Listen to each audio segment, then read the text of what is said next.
अस्सलामुअलैकुम। आशू के संग आशू किचन में मौजूद हैं आप और आज यहाँ बन रही है बहुत ही स्पेशल बिरयानी। ये मैंने हरी मिर्चें, अदरक, लहसुन सब शामिल करके इसे ग्राइंड कर रही हूँ और गोश्त एक जगह चढ़ा दिया। मैंने हाफ़ केजी गोश्त है पानी डाल के चढ़ा दिया था। ये पेस्ट पीस के ये भी इसमें शामिल कर दिया।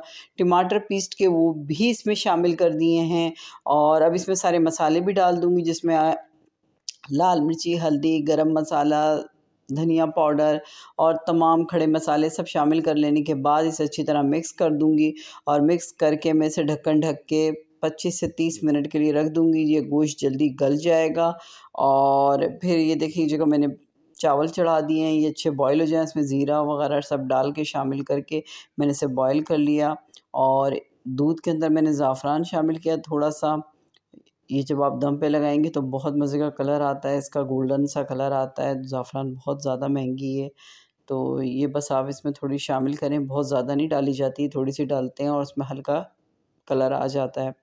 ये देखें आधा से पौना घंटा गुज़र चुका है और ये मेरे गोश्त अच्छी तरह गल चुका है बिरयानी का। अब मैंने इसके अंदर शामिल कर दी तली हुई प्याज़, वो इसमें मिक्स कर दूँगी और ये है हरी मिर्चें, धनिया वग़ैरह ये भी मैंने इसमें शामिल कर दिया, मिक्स कर दिया। बहुत अच्छी तरह बहुत प्यारी खुशबू आ रही है इस वक़्त मसाले की।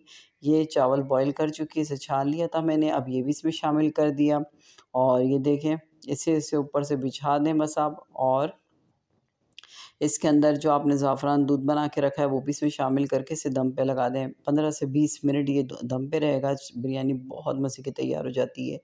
ये कुछ मैंने प्याज़ भी लाल किए हुए थे वो भी इस पे शामिल कर दिए हैं ऑयल के साथ और ये देखें, ये बहुत मज़े की बिरयानी तैयार होती है। आप इसको इसी तरतीब से इसी तरीके से बनाइए, बहुत मज़ा आएगा।